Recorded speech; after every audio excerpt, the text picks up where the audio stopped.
Welcome to X1T Gaming, and together we're going to revolutionize the gaming industry. So right now we're going to be doing Prototype Part 5, or no, yeah, Prototype 5 Part 2, and we're going to be doing the keeping score, which is going to be pretty nice. I'm probably going to have to listen to the videos on this one because I want to learn what's going on. I might not. So add score text position and add score text position it on screen. So in the hierarchy, create in the UI text mesh pro text, and if prompt, click the. Okay, yeah, I'm just gonna watch the video as we go and do this. We have the core mechanics of our game down, so when we press play, whenever we click on one of the objects, they disappear from the scene, and then if we let our objects fall off, they start getting removed from the scene because of our sensor. Now, to make this game even more interactive, we're actually going to create our first user interface to be able to actually get the score of our game. In order to do that, we're going to go to our project hierarchy. We're going to click on the Create button.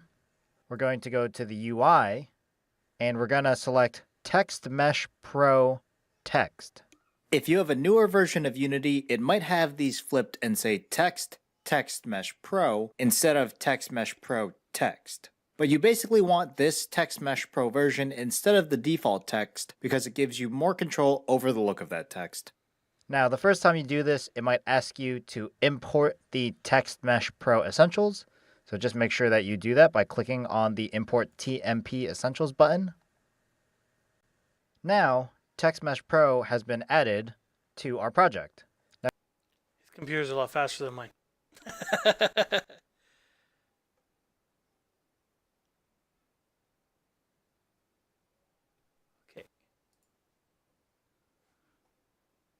There we go. Text Mesh Pro is a really cool feature in Unity to be able to add different user interface or UI elements, adding text to our games. So it makes it very helpful and easy to manage. One of the things you might notice you can kind of see, it's very difficult to see. It's white text on a white background right now.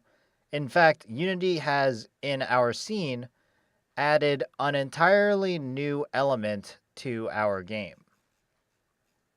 So you can see here, down in the lower left, that tiny little box is actually our game scene.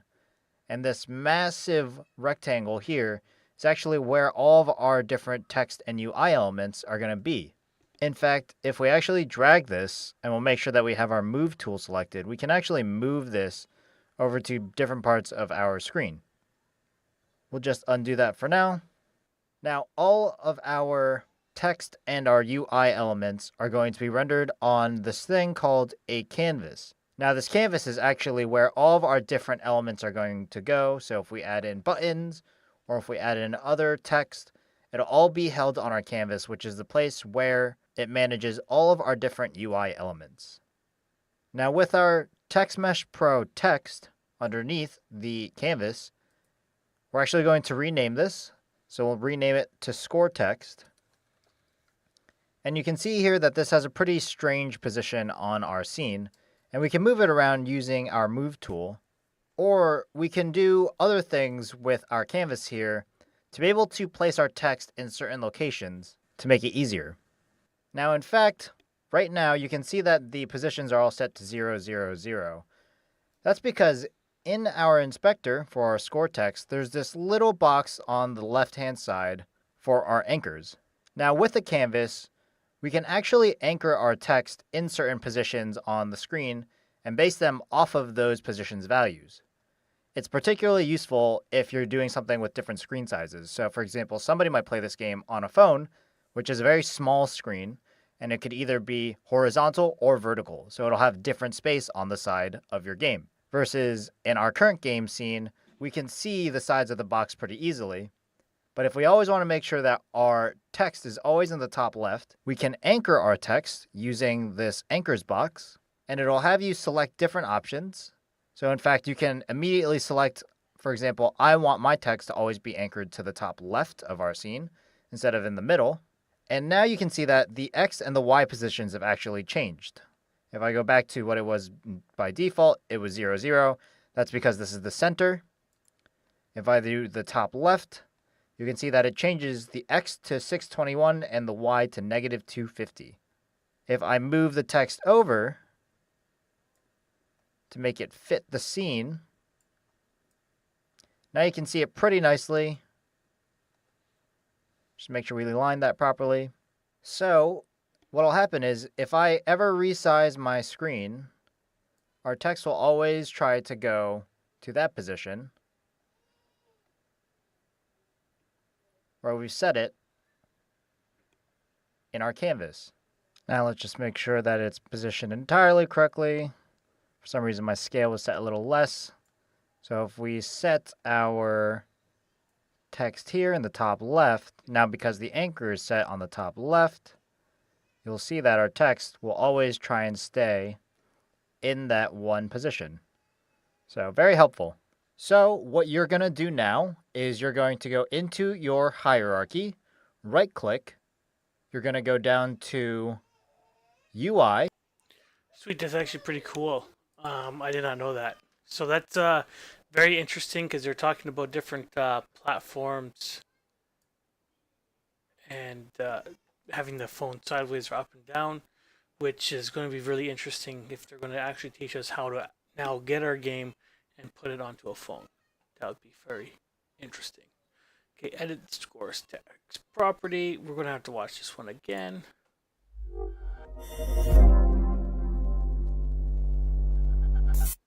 Now we've added TextMesh Pro to our project and we've created our score text and repositioned it.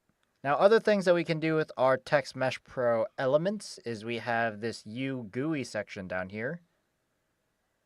And we can actually change the text. So what it will set it to be for now will just be score : and keep track of the score. Under main settings, you can see that we can change the font. So if you click on this little circle icon, it'll bring up different options that you can choose from. Kind of like this indie flower one, so we'll use that one. You can select different things like if you want it to be bold or if you want it to be italicized. I kind of just like it fine for now. You can even change the font size. So if I wanted to change it to something be even larger, 42, or if I want to make it smaller, 20, make it really tiny. I think 42 is a good size for now. And then if you want to, you can change the vertex color. So actually if you just click on the white box, you can actually change the color of your font too. So if you want it to be red, like bright red, or really dark black, if you're on a white background, whichever one. But I think white is totally fine for now, so we'll just leave it for white. So what you're going to do is you're going to go to the score text under text. Oh, that was simple. Okay, initialize score text and variables. Nice.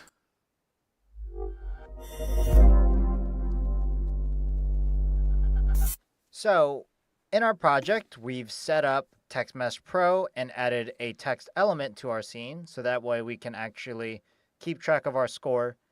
Now what we're going to do is we actually need to use code and a variable to keep track of and update this score text whenever we need it.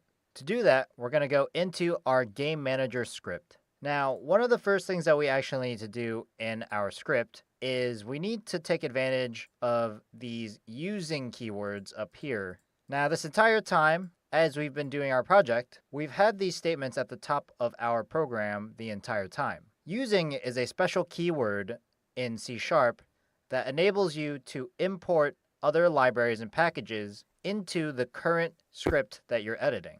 It's particularly useful in cases where you import other libraries that you weren't initially using before. In our case, we've been using some of the standard C# libraries that we've needed, as well as we've actually been importing all of the different Unity methods and classes that we were using before. Different things like game objects or mono behavior. Since we're using TextMesh Pro, we actually need to import another package to do so. So we're going to type in using and then TM Pro. So now our project will be using all of the different classes and methods for text mesh so that we can actually interact with them and control our user interface. At the top of our class, we're going to declare a new variable. So this will be public. So we can assign it in the inspector. It'll be a text mesh. Okay, sorry, this is bothering me. I don't know what this is.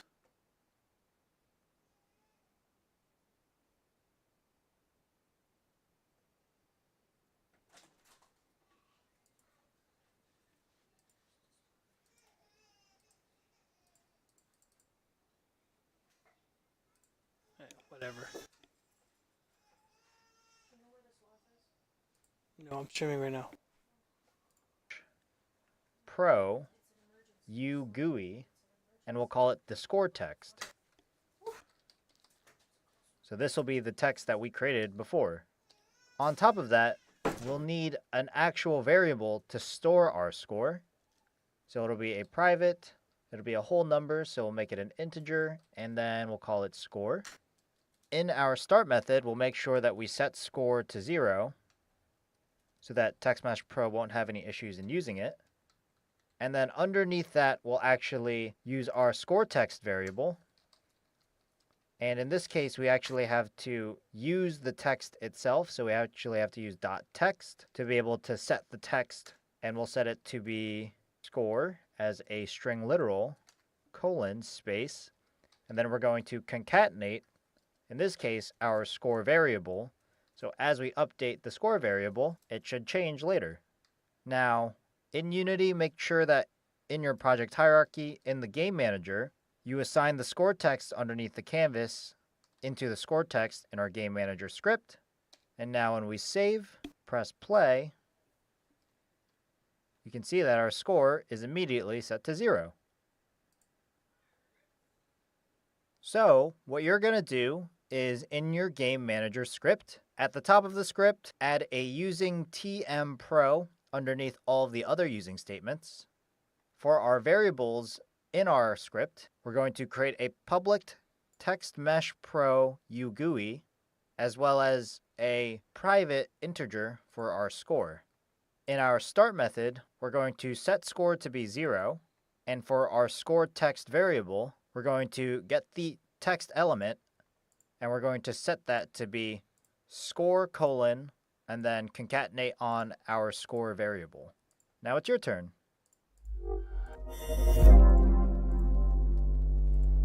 Okay, so that's cool. Start score 0. So I'm going to probably be using this for my potato counter.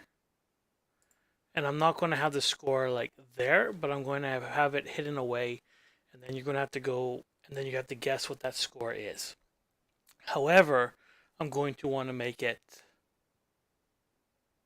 reset every time. So hopefully he will teach us something along those lines. Create a new update score method. So we're going to have to watch this one again.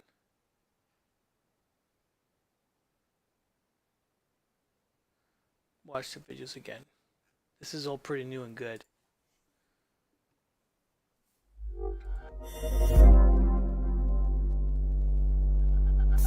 We've set up our game now so that our score text can actually use the score variable that we have in our game manager, but it doesn't actually do anything. So we're going to add in ways that we can actually update our score.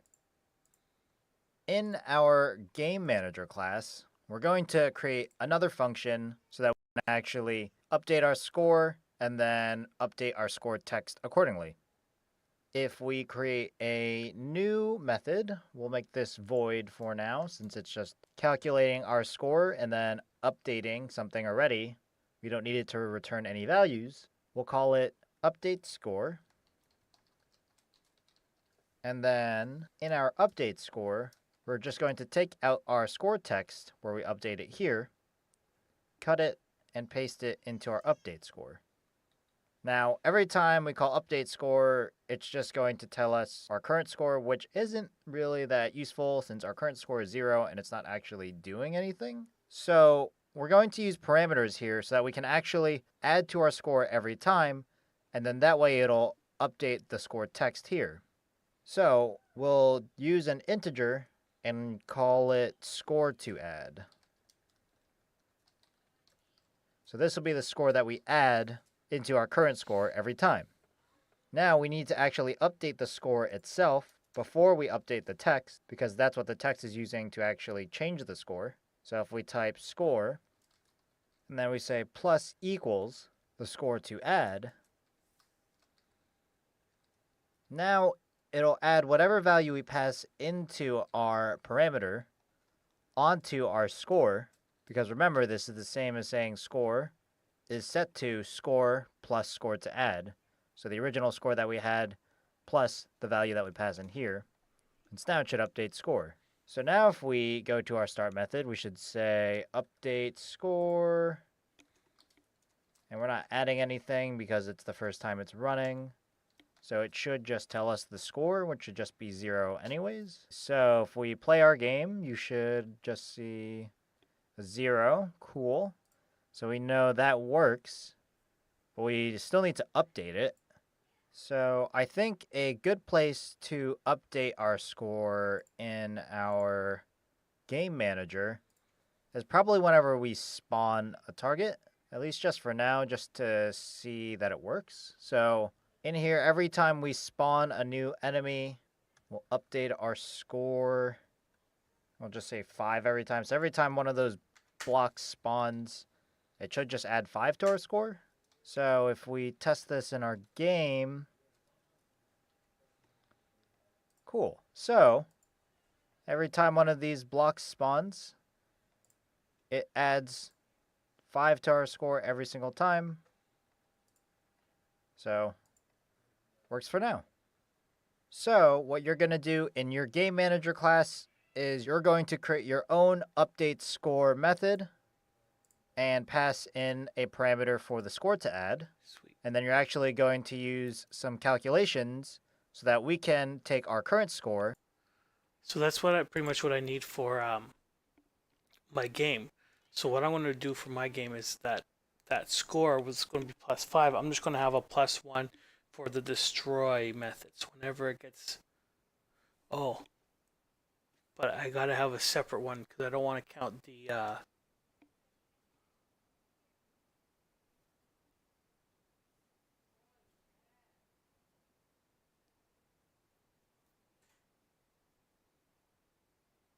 Yeah, I'll have to figure that one out. I'll play with it.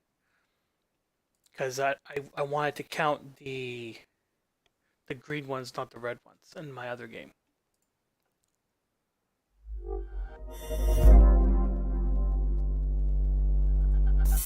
Now, we've set up our code so that we can update our score through a method, but the problem is that our score is just updating every time an object spawns, which could be fine for some games, but in this case, we want to actually update our score when we click on one of the boxes.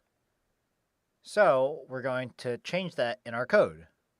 Now, in our game manager class, this could be one place where we actually create our code to be able to figure out which one of our targets we're spawning and then accordingly assign points as a result to update our score. Another way that we could do this is by communicating between our two scripts. In our target script, because we're already checking when we click on one of these objects and destroy them as a result, this could be a really good place where we can add in this line of code to be able to update our score. The problem is we can't just type in update score because our program has no idea what we're trying to do. Because update score lives in our game manager script. What we're actually going to need to do is get a reference to our game manager script that's attached to the game manager already inside of our scene, so that way we can get the live data as it happens. To do that, we'll need to start by creating a reference to that game manager. So we need private, and then we can type game manager. So this will be our game manager script. And we'll just call it the game manager because that's what it is. Now, in our start method, where we're assigning all of the different components, this is where we can assign our game manager to be the game manager script of our actual game. So we need to use game manager. We'll set this. Now we need to actually find the game object that is our game manager that we already have in our project. So we use game object, and we have to find. And in this case, we're finding the actual name of our object. So it's game space manager. And then now that we've found the game manager object, we actually need to get the script from it. So we dot get component, and then we use our left and right carets, type game manager. So this will get us the game manager script. So now we have a reference to our game manager with our game manager variable. Now, what we should be able to do in our on mouse down method is if we use game manager for a variable, and then we type dot, similar to how we have random dot range to call methods from other classes. In this case, we're calling a method from our game manager script. Should be, if we type update, send message upwards. Interesting. So I don't actually see... I don't see that method in there. If I go to my game manager script, let's see, update score. So the problem is, because update score is actually a private method right now, only other methods inside of our game manager script can see it.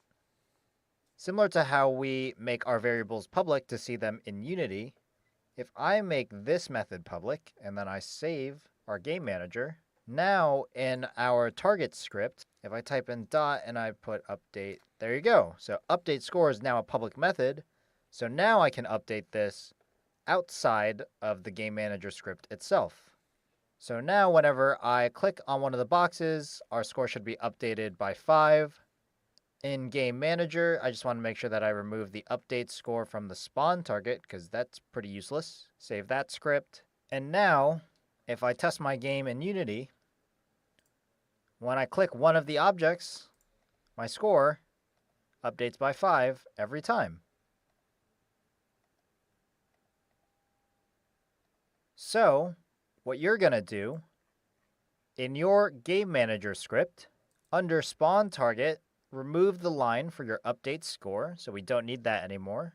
And then in our update score, you're actually going to add the public keyword to the method, so that way we can call it outside of this script.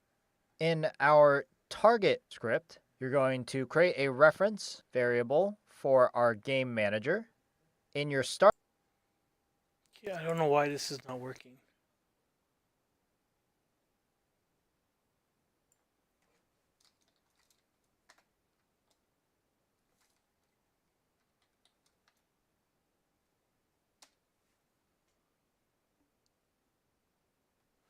This should it be green?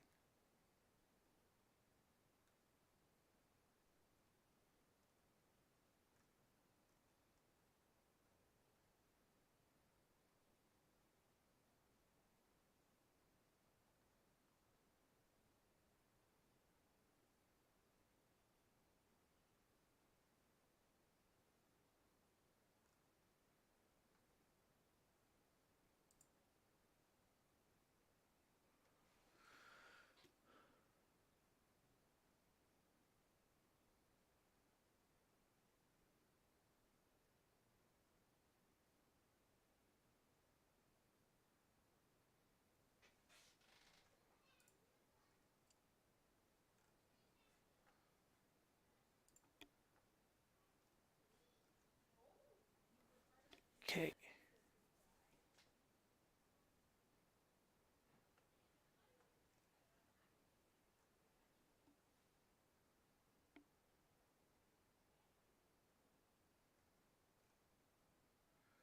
This one is wrong for some reason.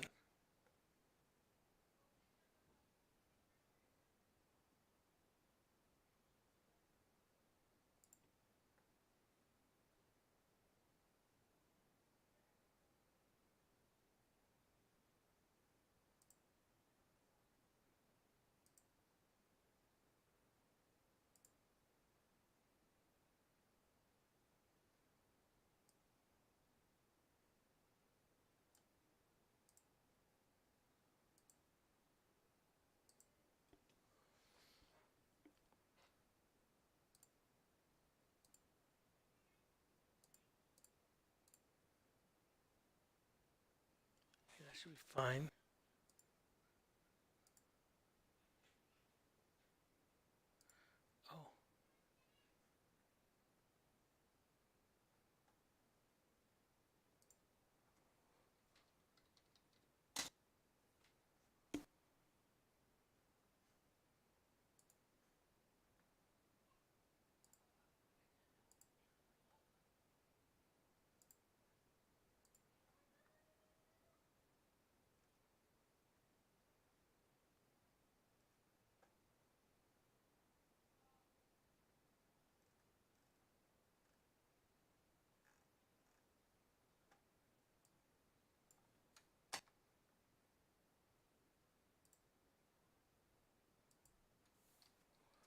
What the heck? Private game manager.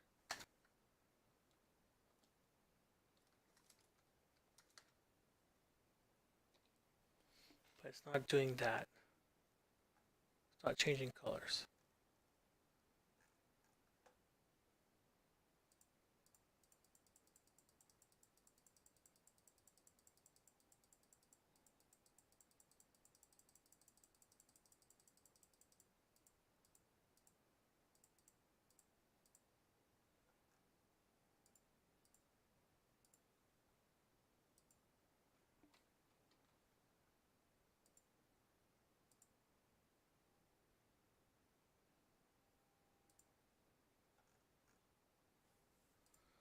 What the heck?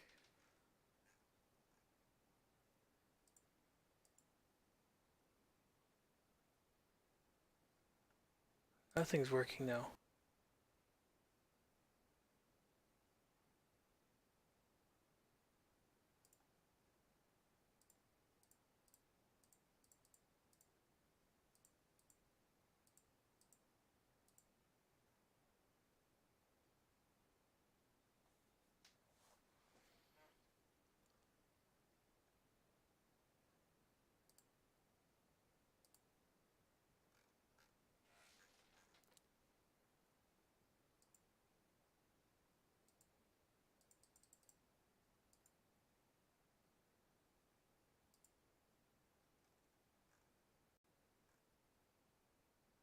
Because we got the game manager class here.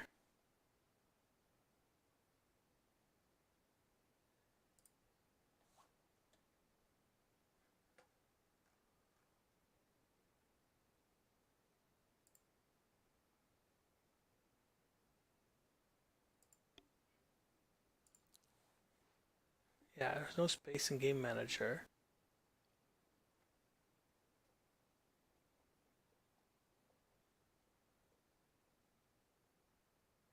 But none of this stuff is turning either.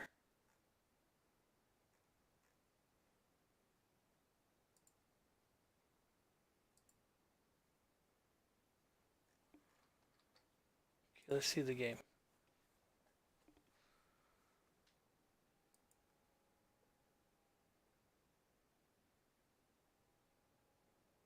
Okay, it works every time it spawns now. Okay. Now we're here. Update score 0. We got that. Okay.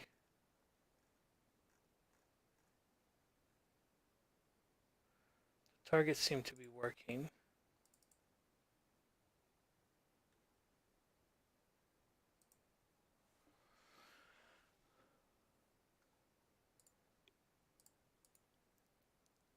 Because it's weird, there's no colors in these ones now. Maybe I have to do an update.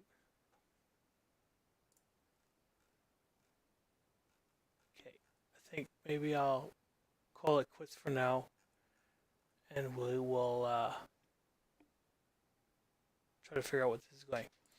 Okay, I'm having problems with the computer. If anyone knows, feel free to reach out to me.